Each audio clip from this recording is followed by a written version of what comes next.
너의 왕이 나귀 새끼를 타고 오신다. 너의 왕이 나귀 새끼를 타고 오신다. 제목으로 말씀 전하겠습니다. 작년에 카타르에서 월드컵이 열렸습니다. 축구를 별로 안 좋아하시는 분들은 뭐 이렇게 월드컵이 열렸는지도 모르겠지만 축구를 좋아하시는 분들은 밤잠을 이루지 못하면서 밤을 새가면서 축구를 보고 그러셨을 것 같아요. 우리나라가 조별리그를 통과하고 16강에 올랐는데 16강에서 브라질을 만났죠. 아쉽게 탈락하고 말았습니다. 혹시 어느 나라가 월드컵 우승했는지 기억하고 계신 분 계실까요? 네. 1부 때 축구 좋아하시는 분한테 물어봤더니 독일이라고 하시더라고요.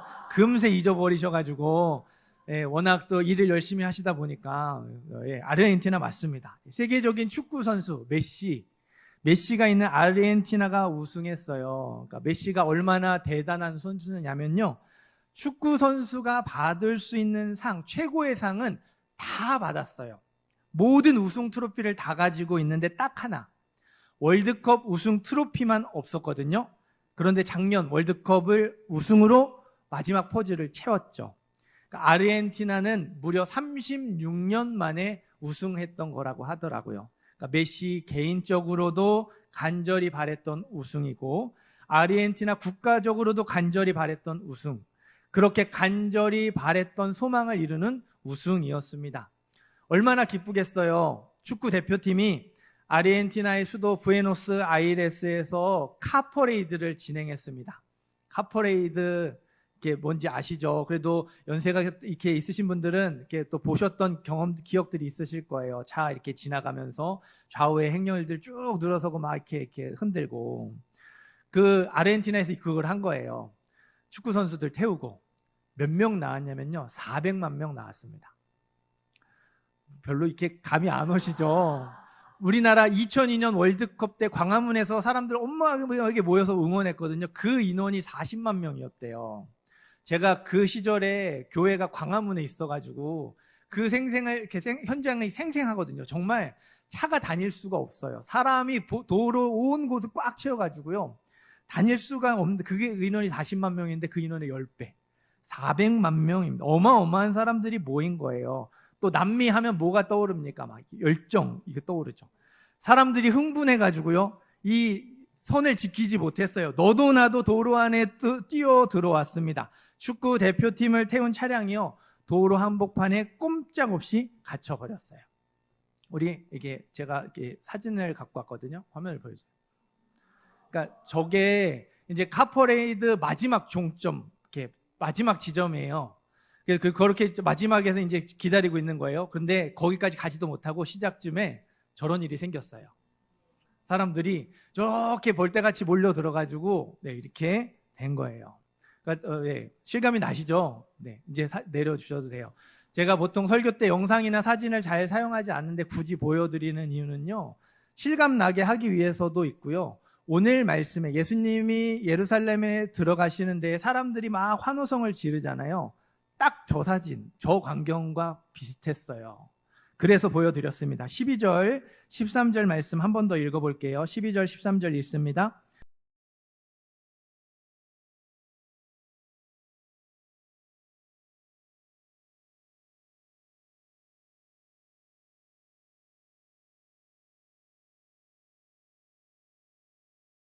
아멘. 성경은 예루살렘의 유월절을 지키기 위해서 큰 무리가 모였다고 하죠. 얼마나 큰 무리, 많은 사람들이 모였냐면요.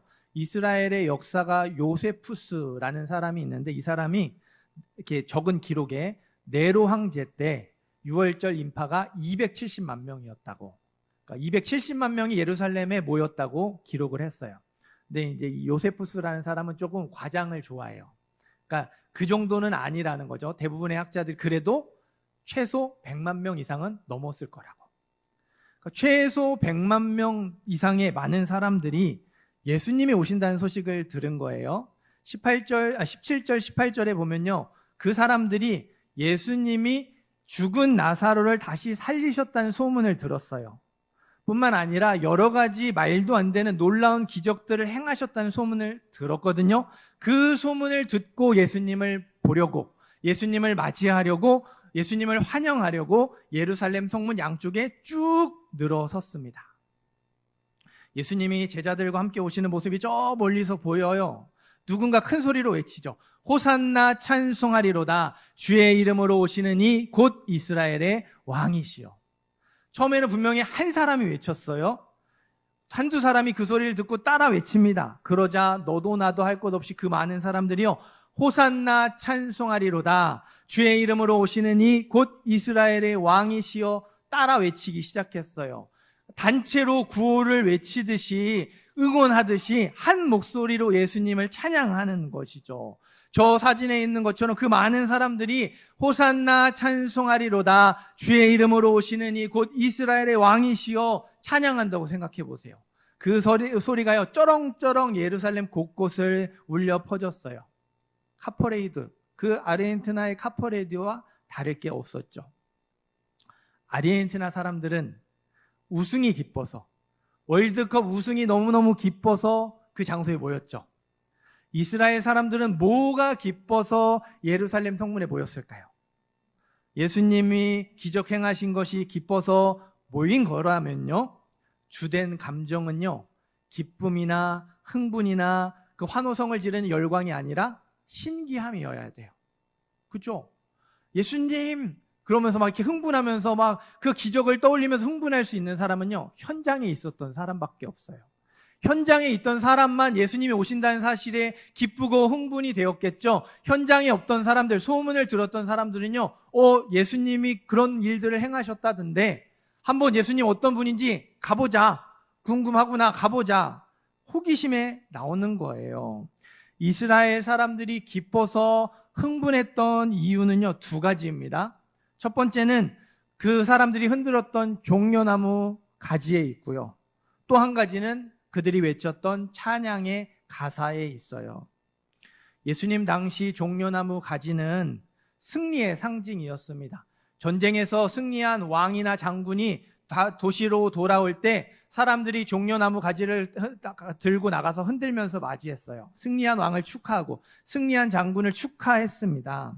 이스라엘 역사에요, 마카비 혁명이라고요, 예수님 오시기 전에 잠깐 독립했던 시간이 있었거든요. 그 사건 이후 종려나무 가지는 그냥 승리할 때만 흔들지 않았어요. 이스라엘 민족의 상징으로 사용이 되었습니다. 우리 일제강점기 시절에 독립투사들이 태극기 그리고 태극기 흔들고 태극기 붙이고 다녔던 것처럼 종려나무 가지가요, 승리의 상징임과 동시에 이스라엘 민족의 상징이었다는 거죠. 사람들은 예수님이 행하신 기적을 듣고서요, 하나님이 약속하신 구원자 메시아를 떠올렸어요. 그래서 종려나무 가지를 흔들면서 예수님을 맞이한 거죠. 우리 민족을 다시금 독립시켜줄 왕, 우리를 이 로마의 압제에서 해방시켜줄 왕으로 생각했던 거죠.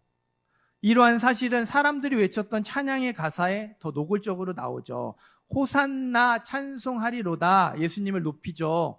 호산나의 문자적 의미는요, 우리를 구원하소서, 구원해달라는 요청입니다. 하지만 포로 귀환 이후에 호산나를요, 문자적 의미로 구원하소서로 사용하지 않았어요. 할렐루야. 할렐루야 뭐예요? 하나님 찬양하는 거죠. 그것처럼 호산나도요, 하나님을 찬양하는 표현으로 사용했어요. 구원하소서가 아니라 하나님을 찬양합니다. 할렐루야, 호산나 같은 의미로 사용했어요. 그러니까 호산나 찬송하리로다 여기까지 외쳤다면요, 예수님을 높이고 하나님을 높이는 순수한 찬양이었겠죠. 그런데 뒤에 뭐가 붙었어요? 주의 이름으로 오시는 이 곧 이스라엘의 왕이시여. 예수님을 왕으로 고백하는 가사가 붙었죠. 찬양의 표현이 아니고요, 우리를 구원해 달라는 요청인 거예요. 이스라엘의 왕으로서 제발 우리를 구원해 달라고, 우리를 해방시켜 달라고 소리를 높여 부르는 것이죠. 이스라엘 사람들이 무엇 때문에 기쁘고 흥분했습니까? 승리할 것 때문에. 승리의 왕이 오신다는 사실에 기뻐하며 흥분했어요. 예수님이 엄청난 능력으로 놀라운 기적들을 행하셨잖아요. 그 능력으로 이스라엘에게 승리를 가져다 주실 거라고 생각했고, 이스라엘을 구원하실 거라고 기대했어요. 예수님의 능력을 힘입어서 저 강대한 로마 제국을 무너뜨리고 독립할 생각을 하니까 기쁜 거죠. 견딜 수가 없는 거죠. 마음이 쿵닥쿵닥 뛰면서 흥분이 되는 거죠. 그래서 예수님을 맞이하려고 예루살렘 성문 양쪽에 쫙 늘어섰어요. 종려나무 가지를 흔들면서, 우리 태극기 흔드는 것처럼 종려나무 가지 흔들면서 예수님을 맞이했죠. 이스라엘의 왕이시여 우리를 구원하소서 큰 소리로 외쳤습니다. 14절 15절 말씀도 읽어볼게요. 14절 15절 말씀 한 번 더 읽습니다.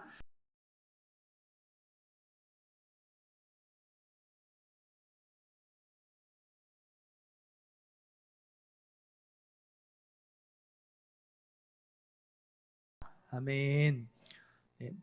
베다니에서 예루살렘, 예수님이 계셨던 베다니에서 이 예루살렘까지는 3km입니다. 굳이 낙이 타고 올 거리가 아니에요. 걸어서 올 수 있는 가까운 거리입니다. 그런데 예수님이 나귀를 타고, 일부러 나귀를 타고 예루살렘 성에 들어가셨죠.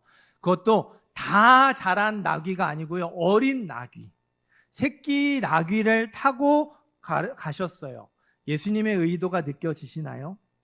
이스라엘 사람들의 환호성에 어울리는 모습, 그 카퍼레이드 행렬과 같은 모습, 거기에 어울리는 모습은요, 제자들 뒤에 일렬로 쫙 세우고, 그리고서는 앞에서 당당하게 걸어가면서 손 흔들어 화답하는 거, 그게 어울리는 모습이죠.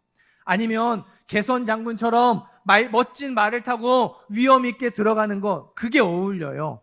그런데 나귀는요, 승리의 환호성, 이 행렬에 어울리지 않아요. 더구나 어린 낙이 더더욱 어울리지 않죠.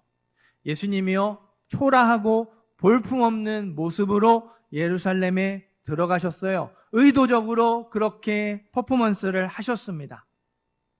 그 광경을 지켜보던 바리새인들이요, 이게 꼴보기 싫었어요. 사람들의 환호성이 듣기 싫었거든요. 예수님께 사람들을 조용히 시키라고 하죠. 그러자 예수님이 이 사람들이 침묵하면 돌들이 소리 지르리라, 그 찬양을 막지 않으셨어요. 호산나 찬송하리로다 이스라엘의 왕이시여, 이 찬양을 막지 않으셨어요. 예수님이 이스라엘의 왕이시고 이스라엘의 왕으로 오셨다는 사실을 더 이상 숨기지 않으셨죠. 이스라엘의 왕으로 외치며 찬양하는 소리를 기쁘게 받으셨어요. 그 찬양을 기뻐하셨어요. 그러나 어린 나귀 새끼를 타심으로 사람들이 기대하는 왕이 아니라는 걸, 사람들이 기대하는 왕으로 오시지 않았다는 것을 분명하게 밝혀주셨죠. 사람들은요, 승리의 왕을 기대했어요. 우리를 이기게 할 수 있는 왕, 우리를 독립시켜줄 왕, 우리를 해방시켜줄 왕을 기대했습니다. 힘으로 굴복시키는 승리, 힘의 구원을 원했죠. 반면에 예수님은요, 죽음으로써 살리는 승리, 생명의 구원으로 오셨어요. 우리 제로섬이라는 말이 있습니다. 사회 용어인데요, 한쪽이 이득을 보면요, 다른 한쪽은 반드시 손해를 보게 되는 상황을 말합니다. 그러니까 가질 수 있는 게 한정되어 있는데 한쪽에서 더 많이 가지면 다른 한쪽은 덜 가질 수밖에 없다는 거예요. 이 플러스와 마이너스를 합치니까 0, 제로가 된다는 것이죠. 조금 더 쉽게 우리 마음에 와닿을 수 있는 말로 표현하면요, 너의 불행은 나의 행복. 그게 제로섬이에요. 너의 불행이 나의 행복. 우리 이런 거에서 한국들 많이 있어요. 우리 이렇게 직장 생활하신 사업하시는 분들, 막 본청이 하청을 주죠. 하청은 2차, 3차 또 계속해서 하청을 줍니다. 그러면서 본청에서 또 1차 하청에서 이익을 많이 가져갈수록 2차, 3차, 4차 아래는 어때요? 본전 치기도 힘들어요. 프랜차이즈 본사에서 이익을 과도하게 가져가서 가맹점에 남는 게 없는 상황, 모두 제로섬이죠. 그래서 요즘 상생을 말해요. 본청과 하청이 함께 살고 본사와 가맹점이 함께 잘 되고 대기업과 중소기업이 같이 살 수 있는, 둘 다 윈윈 할 수 있는 방법을 찾아야 한다고 말하죠. 여러분, 정말 윈윈이 가능할까요? 이 세상에 윈윈이 가능할까요? 불가능해요. 힘없는 입장, 을이나 힘없는 우리의 입장에서는요, 그게 상생이고 윈윈이에요. 그러나 힘이 있는 사람, 가지고 있는 입장, 더 많은 이익을 가질 수 있는 입장에서 윈윈은요, 손해보는 거고요, 지는 겁니다. 그게 이기는 게 아니죠. 이스라엘 사람들이 원했던 승리의 왕, 힘의 구원에는요, 이 윈윈이 없어요. 같이 사는 게 없습니다. 제로섬만 있죠. 누군가를 짓밟고 누군가를 죽여야만 힘으로 굴복시켜서 승리할 수 있잖아요. 힘없는 내가 당했던 것을요, 누군가에게 똑같이 행함으로써 그 사람을 누리고 올라가야 내가 힘 있는 자가 되는 거예요. 그러면요, 나를 살릴 수 있을지는 모르겠지만 남을 살릴 수는 없죠. 남의 죽음, 남의 희생으로 내가 사는 거예요. 나를 죽여서, 그래서 예수님은요, 승리의 왕으로 오시지 않았어요. 남을 죽여서 내가 사는, 남을 희생시켜서 내가 편해지는 승리의 왕으로 오지 않으셨어요. 겸손의 왕으로 오셨어요. 낮아지고 희생하며 섬기는 왕으로 오셨습니다. 나를 죽여서 남을 살리는 생명의 구원으로 너도 살고 나도 살 수 있는, 둘 다 승리할 수 있는 길을 열어주셨습니다. 우리 오늘 말씀 읽지 않았지만 조금만 더 뒤에 가면 이 의미가 담겨져 있는 말씀이 있어요. 24절 말씀을 같이 한번 읽어볼까요? 24절입니다. 24절 읽습니다.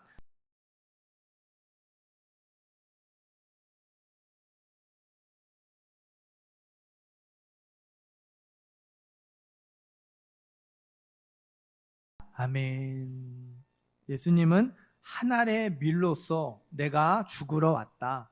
나의 십자가 죽음으로 너희를 구원하고 너희를 살리러 왔다. 라고 말씀하십니다. 그러면서 동시에 한 알의 밀이 땅에 떨어져 죽지 아니하면 한 알 그대로 있고 죽으면 많은 열매를 맺느니라. 너희가 나를 정말 왕으로 생각한다면, 너희가 정말 나를 왕으로 생각하며 왕으로 나를 높인다면 너희도 나처럼 자기 자신을 죽여서 남을 살려야 된다. 너희가 죽지 않으면 너 하나 그냥 남는 거지만 네 자신이 죽으면 많은 열매를 맺을 수 있다 말씀해 주셨어요. 이 24절을 어떤 목사님은요, 그리스도를 위해 사는 것과 그리스도를 위해 죽는 것은 다르지 않다 설교하셨어요. 그리스도를 위해 사는 것이 그리스도를 위해 죽는 거라는 거죠. 내가 하나님을 위해 살고 싶기 원한다면, 내가 하나님을 위해 살고 싶은 마음이 있다면 하나님을 위해 죽어야 된다는 거예요. 그리스도를 위해 죽어야 된다는 거죠. 그래서 어떤 목사님은요, 우리가 인생을 얼마나 잘 사느냐는 얼마나 잘 죽느냐에 달려있다 이렇게 말씀하셨어요.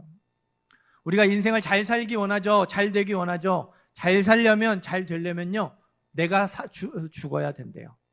내가 얼마나 잘 죽느냐에 따라서 내가 좋은 삶, 의미 있는 인생, 복된 인생을 살아갈 수 있다고 말씀해 주셨어요. 우리가 속한 공동체를 생각해 보세요. 크게는 이 나라, 국가로부터 시작해서요, 내가 있는 직장, 내가 있는 학교, 내가 속한 교회, 마지막으로 내가 있는 가정, 우리 가정까지. 국가, 직장, 학교, 교회, 가정, 내가 속한 공동체. 거기서요, 내가 죽지 않고 내가 살아서 내 입장만 고집하고 내 이익만 생각하고 내 편의만 생각한다면 윈윈은 없죠. 제로섬만 있어요. 내가 편한 만큼 누군가는 불편해져야 합니다. 내가 좋은 만큼 누군가는 어려워져야 하고요. 내가 행복한 만큼 누군가는 힘들어져야 하는 거죠. 내가 죽지 않으면요, 나만 사는 거예요. 나만 있는 것이죠. 반대로 내가 죽어서 낮아지고 섬기고 사랑으로 행하면 여러분이 기대하시는 것과 다르게 거기에도 윈윈은 없습니다. 거기에도 제로섬만 있어요. 이 세상은 이기적인 사람들이 살아가는 세상이기 때문에 함께 다 좋을 수 없어요. 누군가가 불편해져야 누군가가 편해지는 거죠. 그러니까 내가 불편한 만큼 누군가가 편해지는 것이죠. 내가 힘든 만큼 누군가가 좋아지고 살아나게 되는 거예요. 우리 그 둘 중에 하나를 정해야 돼요. 내가 편하든지 나 때문에 남이 편하든지 그 둘 중에 하나를 정해야 합니다. 그걸 살아가는 거예요. 목사가 낮아지고 섬기면요, 교회가 평안해져요. 직분자가 낮아지고 섬기면요, 교회가 든든해집니다. 맡겨진 일꾼들이 낮아지고 섬기면요, 각 기관과 전도회가요, 활발하게 움직이죠. 구역 섬기미들이 낮아지고 섬기면요, 구역이 살아나요. 부모가 낮아지고 섬기면 가정이 화목해지고요, 자녀들의 얼굴이 밝아집니다.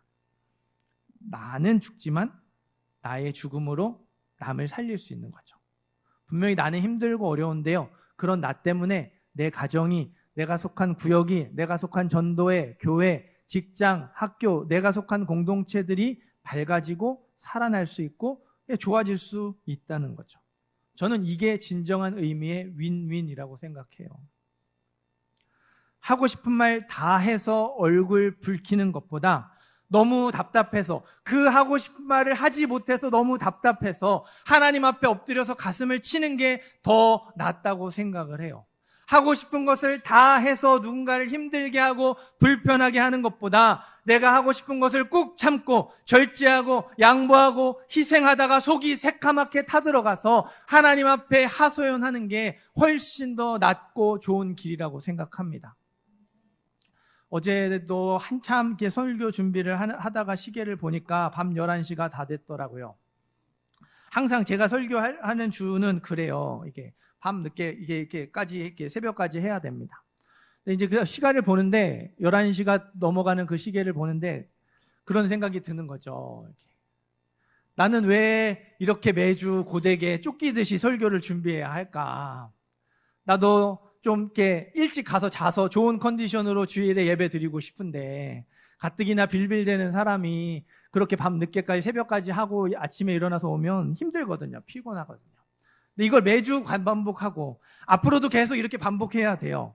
그 생각이 드니까요, 갑자기 막 피곤이 확 몰려오더라고요. 하기 싫더라고요. 그런데 해야 되잖아요.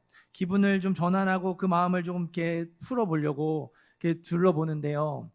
1층 이 잠옷실에 불이 켜져 있더라고요.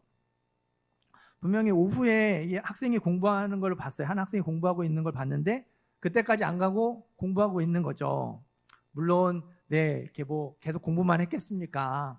뭐 밥 먹으러도 가고 또 물 먹으러도 왔다 갔다 하고 뭐 영상도 봤다가 음악도 듣고 그렇게 했겠죠. 근데 어쨌든 중요한 건 그 아이가 제가 오후에 봤는데 그 늦은 시간까지 안 가고 이렇게 버티고 있는 거죠. 꾸역꾸역 하기 싫은 공부, 힘든 공부를 한다고 버티고 있는 거죠. 그걸 보면서요, 아이고 너도 참 애쓴다 마음이 들더라고요. 애쓴다, 애써. 근데 그때 하나님이 저에게 마음의 감동을 주시더라고요. 동훈아, 저 아이도 그렇게 하기 싫은 거, 힘든 거 꾸역꾸역 참고 버티고 있는데 너는 왜 그걸 못 참겠다고 하냐? 그거 힘들다고 그렇게 그만하고 싶다고 하냐? 그 마음의 감동을 주시더라고요. 그래서 제가 그 마음의 감동을 받고서는 맞네요. 맞습니다, 하나님. 제가 힘들어야 더 좋은 말씀이 나올 수 있고 제가 하고 싶은 거를 더 참고 줄여야 더 많은 시간을 내서 그만큼 사역도 하고 가족과 시간도 보낼 수 있는데 제가 안 죽었네요. 제가 죽지 않아서 또 그렇네요. 말씀드렸어요. 내가 그리스도와 함께 십자가에 못 박혔나니 그런즉 이제는 내가 사는 것이 아니요 오직 내 안에 그리스도께서 사시는 것이라. 이제 내가 육체 가운데 사는 것은 나를 사랑하사 나를 위하여 자기 자신을 버리신 하나님의 아들을 믿는 믿음 안에서 사는 것이라. 내가 원하는 것과 하나님 원하시는 것이 충돌할 때 내 욕심과 하나님의 뜻이 달라서 서로 부딪힐 때에 하나님이 원하시는 것을 선택하는 것, 하나님의 뜻을 결정하는 것, 하나님의 뜻을 따르는 것, 그게 내가 죽는 거예요. 사랑하는 성도 여러분, 내가 죽는 걸 너무 거창하게 생각하지 않으셨으면 좋겠어요. 남을 위해 불편해지는 것, 내가 하고 싶은 말을 꾹 참는 것, 하고 싶은 것을 줄이고 참고 절제하는 것, 내 입장이 아니라 상대방의 입장에서 생각해 보는 것, 모두 내가 죽는 거예요. 우리가 완전히 죽을 수 없어요. 세상 욕심을 완전히 버릴 수 없고요. 나의 이기적인 마음을 완전히 버릴 수 없습니다. 그러니 이것부터, 여기서부터 시작했으면 좋겠어요. 잠깐, 한순간 참는 것. 잠깐 조금 절제하는 것. 그 포기하고 싶은 마음, 그 순간을 넘어가는 것. 거기서부터 시작했으면 좋겠습니다. 물론 저도 자신은 없어요. 이렇게 설교하고 나서 또 집에 돌아가서 제가 죽지 않고 내가 살아 있어서 우리 가족들을 불편하게 하고 힘들게 하고 어렵게 할 수 있어요. 교회 여러 사역 중에 내가 죽지 않고 내가 여전히 내가 살아 있어서 성도들을 어렵게 하고 하나님의 마음을 안타깝게 아프게 할지도 몰라요. 여러분, 지금 당장은요, 이 메시지, 내가 죽어야 한다는 이 메시지를 받아들이기 힘들 수 있어요. 세상에 내가 죽는 걸 좋아하는 사람은 없습니다. 당연히 내가 죽고 싶지 않죠. 그러고 싶지 않아요. 그럴 수 있어요. 섬기는 것보다 섬김을 받고 싶은 게 우리의 솔직한 마음이고요. 낮아지는 것보다 높아지고 싶은 것이 우리의 솔직한 마음이잖아요. 희생하고 양보하는 것보다 더 많이 가지기를 원하는 것, 더 많은 것을 누리기 원하는 게 우리의 솔직한 마음이잖아요. 제자들도 그랬어요. 16절 말씀 읽어보시겠어요? 16절 말씀 읽습니다.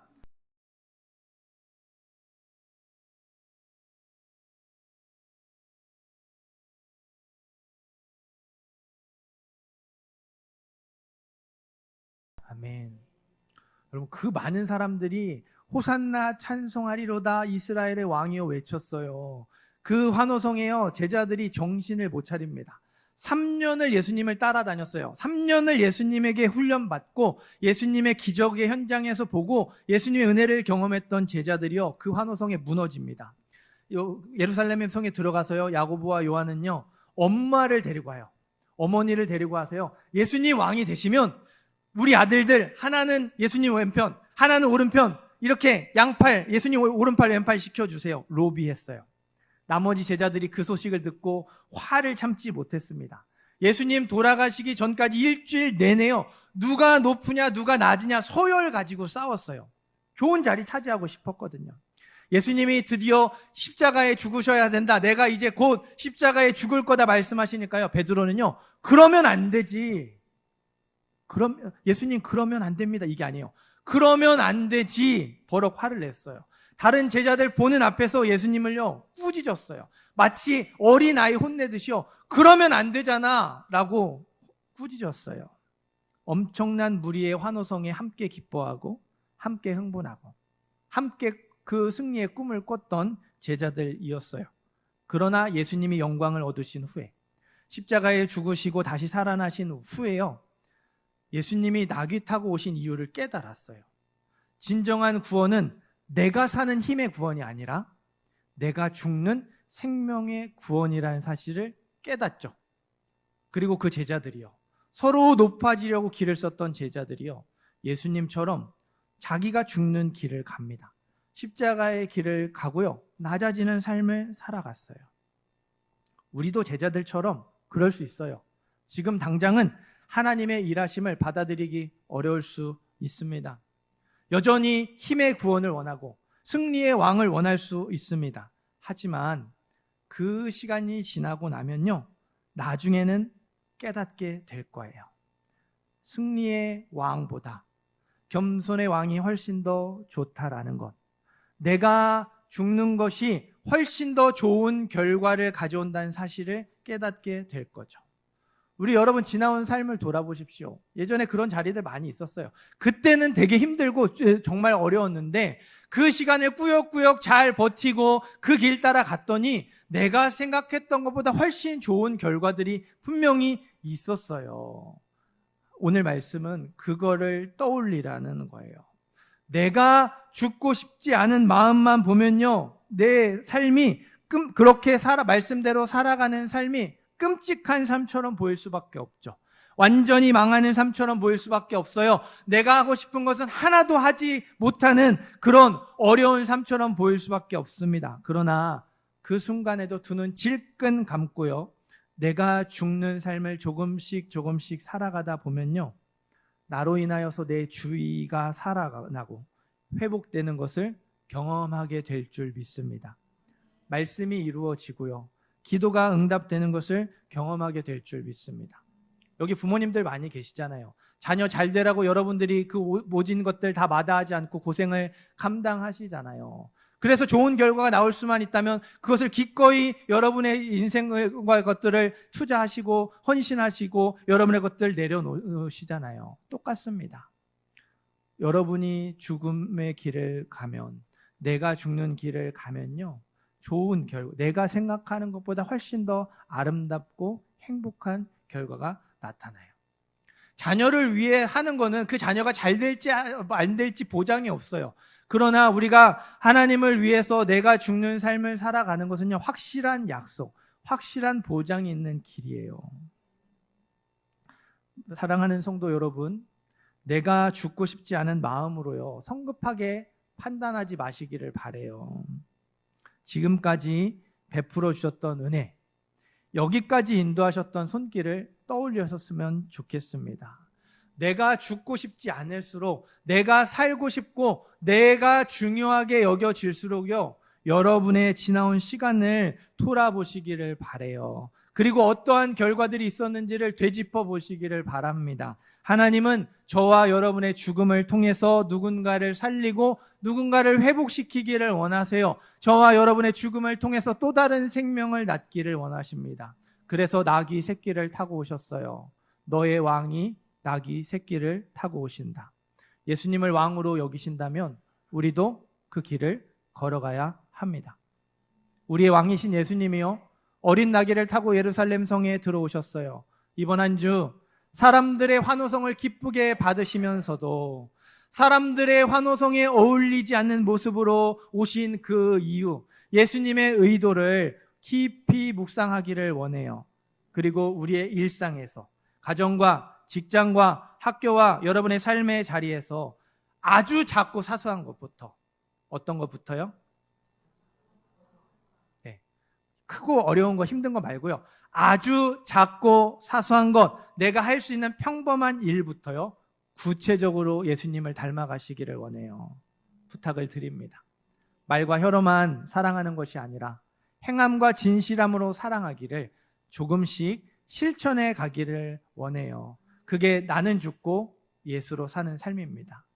나는 죽고 예수로 사는 삶의 방향으로 한 걸음씩 한 걸음씩 나아가는 거예요.